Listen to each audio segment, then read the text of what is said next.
video မှာကတော့ဒီနေ့ 1.3 ကိုဆက်ပြီးတော့သင်ကြားပေးသွားမှာပဲဖြစ်ပါတယ်။ How do you spell that ဒီမှာပါတဲ့ SPELL spell သူ့ရဲ့အဓိပ္ပာယ်ကတော့စလုံးပေါင်းပြီးလို့အဓိပ္ပာယ်ရပါတယ်။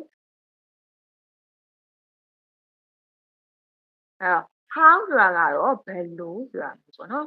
။အဲ့တော့ how do you spell that ကတော့အဲ့ဒီဟာပေါ့နော်။အဲ့ဒါကိုမင်းဘယ်လိုစလုံးပေါင်းတယ်လို့မေးထားတာပါ။အဲ့တော့ဒီသင်ခန်းစာမှာအကျယ်တွင်ရှင်းပြပေးသွားမှာကတော့ကိုယ့်ရဲ့နာမည်ကိုဘယ်လိုစလုံးပေါင်းလဲပေါ့နော် ABC လေးနဲ့ဘယ်လိုစလုံးပေါင်းလဲဆိုတာကိုနားထောင်ပါမှာသင်ကြားပေးသွားမှာဖြစ်ပါတယ်ABC ကိုပြောကြတဲ့နေရာမှာမြန်မာအကြောင်းသားအများစုမှားတတ်တာကတော့ Q ဒါကို Q လို့အတန်ထွက်ပါတယ်နော်နောက်တစ်ခုကဒါကကြတော့ X X ဆိုတဲ့အတန်ရယ်ခဆိုတဲ့အတန်ရယ်စဆိုတဲ့အတန်ရယ်ဒီစလုံးတစ်ခုထဲမှာအတန်၃တန်ပါပါတယ် X လို့အတန်ထွက်ရပါတယ်နော်What ပထမဆုံးသစ္စာ What's your name နေရဲ့နာမည်ကဘယ်လိုခေါ်လဲတဲ့ဒုတိယ B ကပြန်ဖြေတယ် My name's Roger ငါနာမည်က Roger လို့ခေါ်ပါတယ်တဲ့အဲ့တော့ A ကနောက်တစ်ခေါက်ပြန်မေးတယ် How do you spell that spell ကစောစောကပြောတာလေစလုံးပေါင်းပြီးเนาะ How ကဘယ်လိုเนาะအဲ့တော့ that ကအဲ့ဒါကိုမင်းဘယ်လိုစလုံးပေါင်းလဲတဲ့အဲ့တော့ B ကပြောပြတယ်ROGER ဆိုပြီးတော့ပေါ့နော်သူရဲ့စလုံးပေါင်းကိုပြောပြရတယ်ပေါ့နော်အဲ့တော့ A ကမသေးချောင်းပါဘူးလို့တစ်ခေါက်ပြန်ပြီးတော့မှ ROGER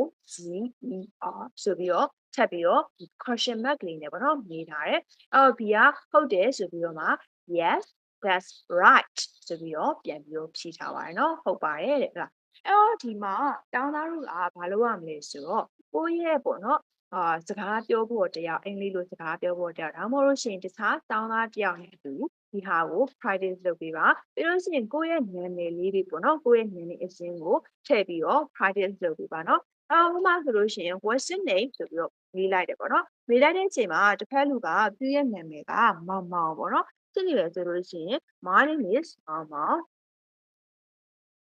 how do you spell that ဒီမှာကတော့ပြင်ကြအောင်လို့ပေါ့နော်ဆိုတော့အဲ့တော့ဒီမှာ B မှာ MG ဆိုပြီးတော့ပြန်ပြီးတော့ပြောပြမယ်ပေါ့နော်ဆိုတော့အဲ့ဒီမှာဟိုတယောက်ကလည်းမသေးချောင်းပေါ့နော်မသေးချာတဲ့ခါကျတော့ MG ဆိုပြီးတော့မှ question mark လေးနဲ့ပြန်ပြီးတော့မြင်မယ်ပေါ့နော်ဟုတ်တယ်ဆိုလို့ရှိရင် yes that's right လားဒါဘာမှမခက်ခဲပါဘူးเนาะအဲ့တော့ဒီဟာကိုဒီနေ့အစဉ်နဲ့ကျူ practice လုပ်ပြီးတော့မှကိုယ့်ရဲ့ပေါ့နော်ဒီ speaking နဲ့ပတ်သက်ပြီးတော့နှုတ်ဆက်လာအောင်လို့လေ့ကျင့်ပေးထားပါအောင်เนาะအဲ့ဒါမှနောက်ပိုင်းပို့ပြီးတော့လေ့ကျင့်မြင်လာတဲ့ဒီနေရာတွေမှာကိုကပြောရတာရေးကြီးနဲ့ပို့ပြီးတော့အဆင်ပြေပါပြင်ပေးလာပါလိမ့်မယ်เนาะ